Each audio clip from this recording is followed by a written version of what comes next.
ये हमारे प्रधानमंत्री श्री नरेंद्र मोदी जी का यहाँ प्रोफाइल खुल चुकी है, जिसमें आपको उनका नाम, पार्टी, कॉन्स्टिट्यूंसी यानी सांसदीय क्षेत्र, इलेक्शन कब कहाँ से लड़े हैं और क्रिमिनल केस यानी सब यहाँ पर शो कर रहा है, देख सकते हैं। ठीक है कि यहाँ पर सांसदीय क्षेत्र, उसके बाद यहाँ पर देखेंगे तो क्रिमिनल केस यानी एन दिख रहा है। एन का मतलब क्या होता है, इन सही बातों को हम इस वीडियो में देखेंगे। ठीक है, प्रेजेंट में देखा जाए तो अभी भारत के प्रधानमंत्री वाराणसी सीट से यानी लोकसभा 2024 में वाराणसी सीट से चुनाव जीतकर और प्रधानमंत्री का पद ग्रहण किए हुए हैं।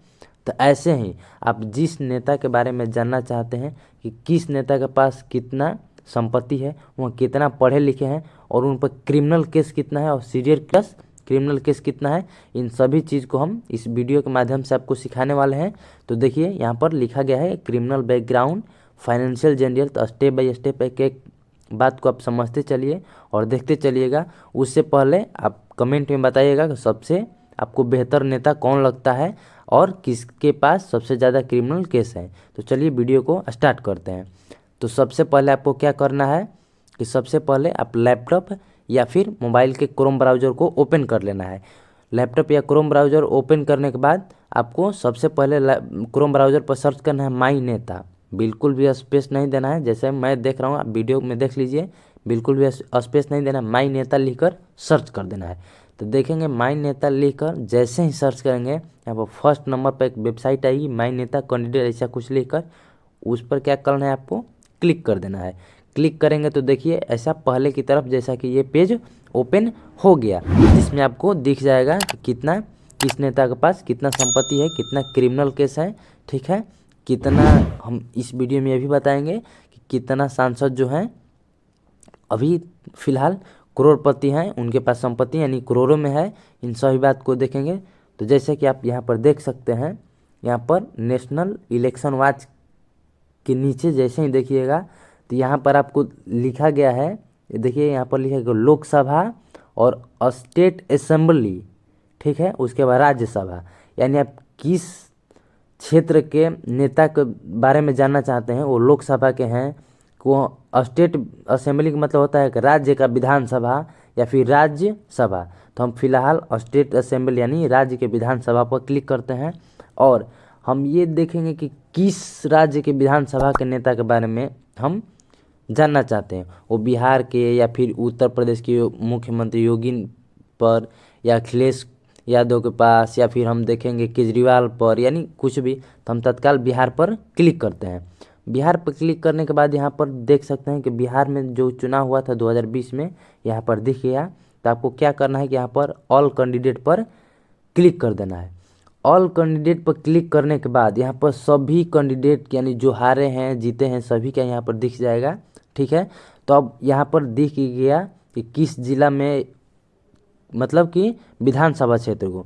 तो मैंने बक्सर को चुन लिया और बक्सर को चुनते ही यहाँ पर देखेंगे तो बक्सर से जो जीते हुए कैंडिडेट हैं संजय कुमार तिवारी, देखिए यहाँ पर आपको दिख रहा होगा कि ये संजय कुमार तिवारी, उन पर क्रिमिनल केसों की संख्या 8। आपको बताया कि आपको कैसे चेक करना है, यानी आपको बोले थे कि हम नंबर के साथ बताएंगे। तो देखिए उन पर क्रिमिनल केस की संख्या कितनी है, 8। ऐसे ही हम मान लीजिए कि हम चलते हैं उत्तर प्रदेश के योगी आदित्यनाथ के बारे में हम जानेंगे। तो क्या करना है, सबसे पहले आपको ये मालूम होना चाहिए कि वो कहाँ से चुनाव जीते हैं, यानी किस विधानसभा क्षेत्र से या फिर किस सांसदीय क्षेत्र से।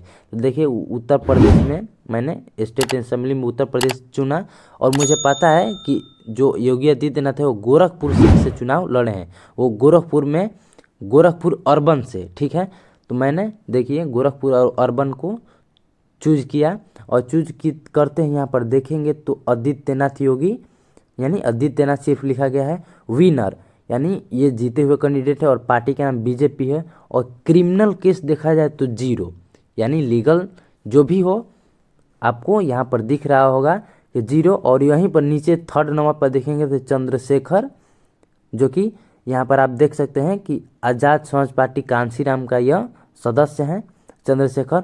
अगर उन पर हम देखा जाए तो इसमें इस लिस्ट में सबसे ज़्यादा उन पर क्रिमिनल केसों की संख्या उन पर सबसे ज़्यादा है, यानी 16। यानी टोटल 16 उन पर क्रिमिनल केस है, और वहीं आदित्यनाथ के पास 0। अगर यहीं इनकी एजुकेशन देखा जाए तो यहाँ ग्रेजुएट प्रोफेशनल यानी प्रोफेशनल कोई भी हो, और इनकी संपत्ति है 44 लाख, ठीक है। और उनकी योगी आदित्यनाथ को 1 करोड़ के आसपास यानी 1 करोड़ प्लस है, ठीक है। तो ये हुई लगभग यानी स्टेट असेंबली की, यानी कि राज्य के विधानसभा के। आप जो भी जिस विधानसभा क्षेत्र का देखना चाहते हैं आप देख सकते हैं, ठीक है, चाहे वो दिल्ली हो, पश्चिम बंगाल हो। अब उसके बाद हम देखते हैं लोकसभा, यानी सांसद के बारे में देखेंगे कि कैसे सांसद को हम चेक करेंगे। तो सबसे पहले आपको लोकसभा पर क्लिक कर देना है। आपको जैसे कि मालूम हुआ कि लोकसभा से जीते हुए सांसद ही होते हैं, ठीक है। तो लोकसभा पर क्लिक कर दिया। लोकसभा में आपको दिख जाएगा कि 2024 में इलेक्शन हुआ है। तो आप यहाँ से ऐसा नहीं है कि ऑल कैंडिडेट ही देख सकते हैं, आप विनर कैंडिडेट भी देख सकते हैं, सिर्फ विनर आएगा। लेकिन अगर कुछ भी देखना है तो अगर हम विरोधी का भी देखते हैं तो उन पर कितना है, कैसे चुनाव लड़ रहे थे, तो आपको सबसे पहले क्या करना है कि ऑल कैंडिडेट पर क्लिक कर देना है, ठीक है। ऑल कैंडिडेट पर क्लिक करते ही आप देख पाएंगे कि ये खुल गया, पेज ओपन हो गया। पेज ओपन होते ही ऑल कैंडिडेट यानी आप कहाँ से यानी कहाँ के संसदीय क्षेत्र से देखना चाहते हैं, तो पहले आपको राज्य चूज करना होगा, ठीक है। तो अगर मान लीजिए कि हम किसी भी राज्य, जैसे हम कोई भी रैंडमली ले लें, जैसे आप अपने मन से कुछ भी ले सकते हैं, ठीक है। तो मैंने उत्तर प्रदेश चुन लिया। उत्तर प्रदेश में मान लीजिए कि जैसा कि आपको बताया कि जिस नेता के बारे में आपको देखना हो तो सबसे पहले उसकी विधानसभा क्षेत्र यानी कहाँ से चुनाव लड़े हैं या फिर सांसदीय क्षेत्र याद रखना। जैसे मैं नरेंद्र मोदी का देख रहा, तो नरेंद्र मोदी जैसा कि बताया वीडियो को शुरू में ही कि वह वाराणसी सीट से चुनाव लड़कर और जीते थे। और आपको बता दें कि उत्तर प्रदेश में जैसे कि 80 सीट है यानी 80 सीट है, तो 80 सीट में वाराणसी यानी सांसदीय क्षेत्र पर, तो हम इसमें देखेंगे कि वाराणसी कहाँ है, ठीक है। तो आप देखेंगे कि जस्ट नीचे हम स्क्रॉल डाउन करते जाएंगे तो आपको देखिए यहाँ पर नीचे आपको वाराणसी दिख जाएगा। तो आपको वाराणसी पर क्लिक करना है। वाराणसी पर क्लिक करते ही आप स्क्रॉल डाउन कीजिएगा नीचे, तो देखिए यहाँ पर आपको दिख जाएगा जैसे कि विनर कैंडिडेट है नरेंद्र मोदी और पार्टी का नाम बीजेपी, यानी बीजेपी से यह चुनाव जीत गए हैं नरेंद्र मोदी 2024 के इलेक्शन में। और इन पर क्रिमिनल केसों की संख्या देखा जाए तो 0 है, यहीं पर 0 है, ठीक है। वहीं इनके विपक्ष में, ठीक है, वहीं इनकी विपक्ष में या फिर इनकी एजुकेशन देखेंगे तो पोस्ट ग्रेजुएट है यानी पीजी कर चुके हैं ये, एज 73, यानी इनकी टोटल एसेट्स यानी एसेट्स मतलब होता है संपत्ति, ठीक है। तो संपत्ति इनकी देखा जाए तो 3 करोड़ प्लस है, ठीक है, यानी इनकी संपत्ति 3 करोड़ अबव है, ठीक है।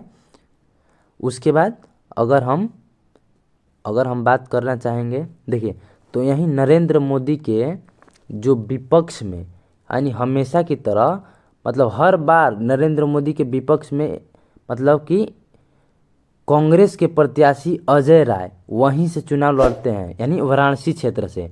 तो उन पर देखा जाए तो क्रिमिनल केस की संख्या 18 है यानी 18, यानी टोटल उन पर क्रिमिनल केस की संख्या देखी जाए तो 18, ठीक है। वो भी एजुकेशन में ग्रेजुएट हैं, नरेंद्र मोदी पोस्ट ग्रेजुएट हैं, ये ग्रेजुएट हैं और उनकी भी उम्र 53 वर्ष हो गई है, ठीक है। और अब अदर भी जैसा आप देखना चाहते हैं, जैसे कि आप किसी भी अगर बिहार के देखना चाहें तो बिहार में अगर मान लीजिए कि हम कोई भी जिला का देखना चाहते हैं, कोई भी संसदीय क्षेत्र का, तो आप यहाँ पर देख सकते हैं। जैसे मैं बक्सर का क्लिक कर दिया, तो बक्सर का क्लिक करते हैं, यहाँ पर देख सकते हैं कि बक्सर के संसदीय क्षेत्र से चुनाव जीते हैं सुधाकर सिंह।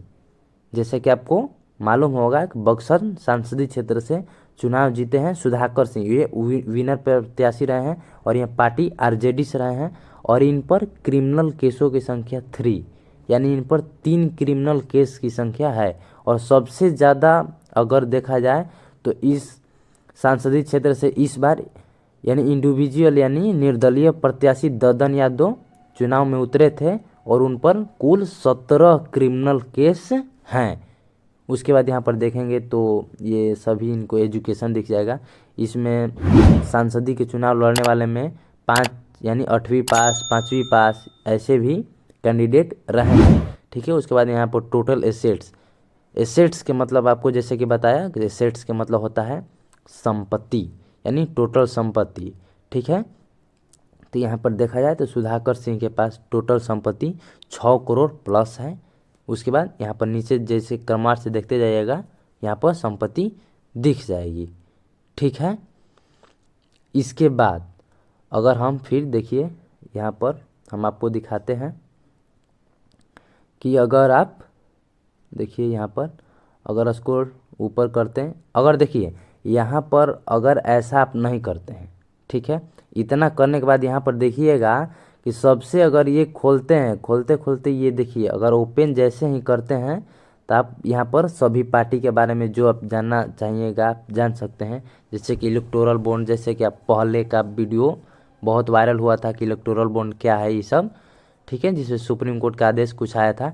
अगर आप चाहते हैं कि किसी भी कैंडिडेट का यहाँ पर नाम सर्च करके देखिए, जैसे कि मैंने यहाँ पर नाम सर्च करके यहाँ नरेंद्र मोदी, जैसे कि मान लो रैंडमली मैं नरेंद्र मोदी नाम सर्च करता हूँ, नाम सर्च के उनके बारे में जाएं तो आपको क्या करना है, वहाँ पर नाम लिखकर सर्च कर देना है।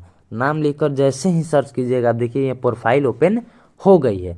प्रोफाइल ओपन होते हैं यहाँ पर देख सकते हैं कि आपको नाम, फोटो सभी चीज़ दिख जाएगा, कहाँ कहाँ से चुनाव लड़े हैं, कब लड़े हैं, इन सभी बात को यहाँ पर दिख जाएगा, ठीक है।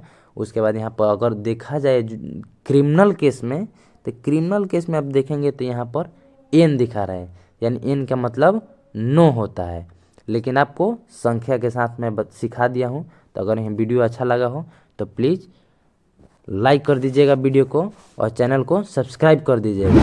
साथ ही साथ आपको कौन अच्छे बेहतर नेता लगते हैं वो कमेंट में ज़रूर बताइए।